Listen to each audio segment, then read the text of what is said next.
It's October. Hey YouTube, it's Brad from Roasted to Homestead. I'm Kristen. And this is Henry.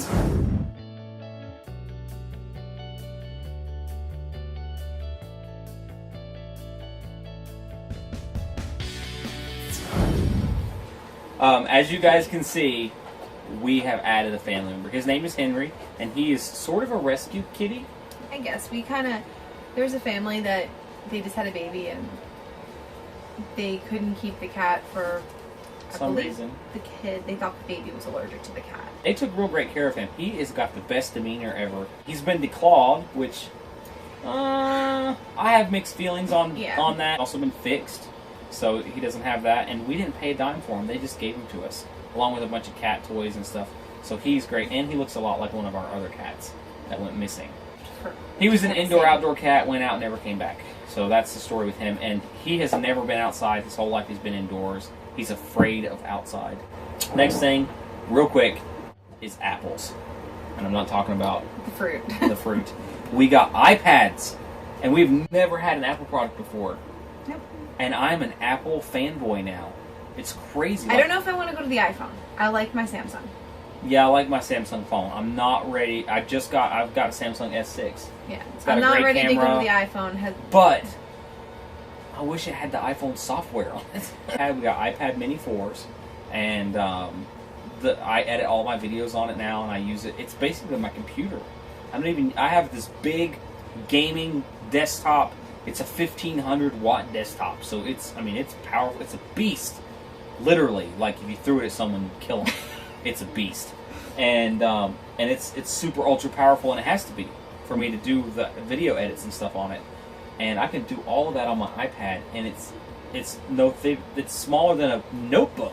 Find an open and wrote in those notebooks. It's smaller than that. He thinks he's getting a Mac. I'm getting a Mac.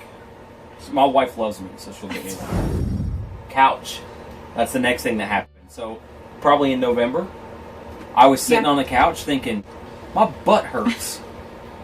Like some people get butt hurt because you say things to them that they don't like, but my butt was literally hurting.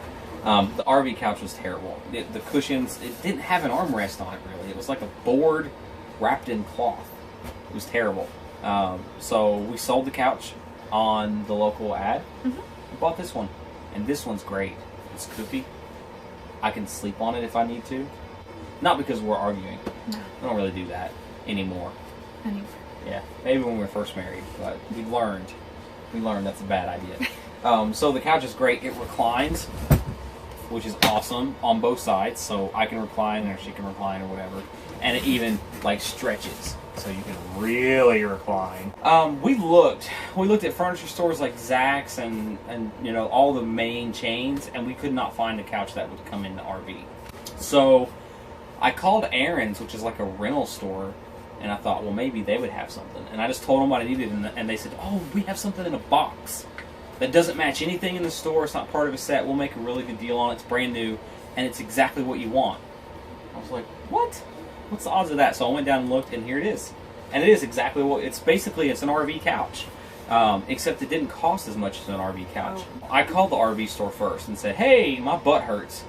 Listen, my RV couch is terrible, and I want something comfortable. And he's like, oh, yeah, we can do that. And he says, oh, probably like $2,500. And I was like, what is it, gold-plated?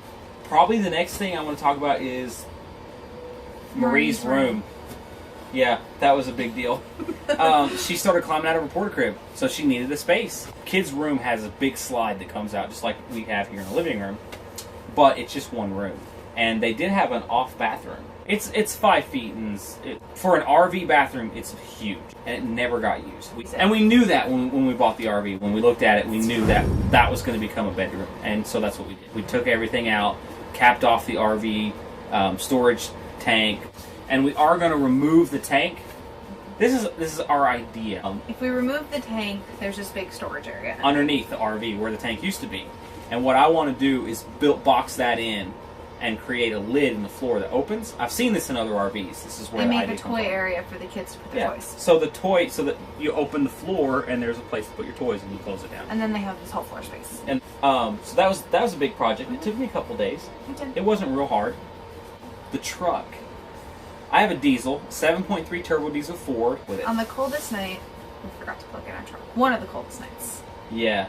It dipped below 0. It was bad. Got up the next day and it wouldn't start. Plugged it in, waited a couple hours, still no start. Put a heater underneath it, turned it on high, put a tarp over the motor and engine compartment to keep the heat in, waited another 6 hours. No. I'm just grateful that I didn't have to work during this time frame. Yeah, it would have been bad.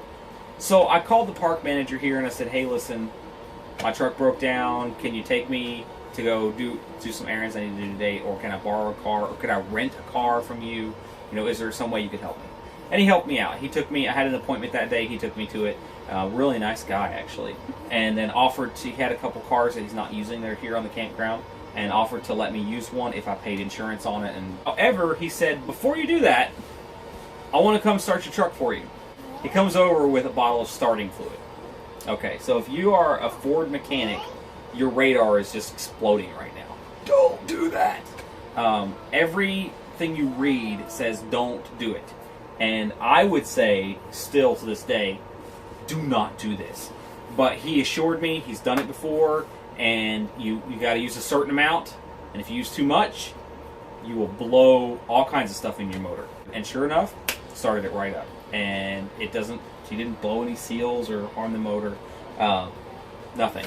But it got me started. I got to the parts store, bought all new glow plugs, new glow plug harnesses, wiring harness because you have to take the valve covers off, a bunch of tools to get to the back two glow plugs because it's like down a thing and then back a thing and down another thing. It's a mess. And yeah, it took me 8 hours. And I kept the tarp over the motor. I lifted the hood, put a tarp over that, and sort of made a little tent, put a heater in there. And I was fine. It was like 15 degrees out, but I was toasty. Well, I had to take my coat off. I was so warm. And fixed the truck. And it was really easy. Well, if you're not mechanically inclined or worked on vehicles before, then no, it wasn't easy. But it was easy for me, considering I'm not a diesel mechanic. I thought it was easy. And then my wife is talking to my father-in-law, her father, about his truck, because he also had a 7.3. He took it to a diesel mechanic, and what did they say? They couldn't get the back two glow plug out. Yeah, they couldn't get to him. No, they didn't say they couldn't get to him. They said they couldn't get them out. Yeah. I did have to fabricate a tool. I had to take a socket and take my big belt sander out with my ceramic belt and take a socket and make it shaped so it would go down between the rockers on the truck to get it out. But I got it out. It wasn't a big deal. So I guess not everybody thinks like that. Not willing. I bought a socket just to do that too. So it was not a big deal. So what's next for us? It's a really good question. It is a good question. We don't know. High on the list, Arizona.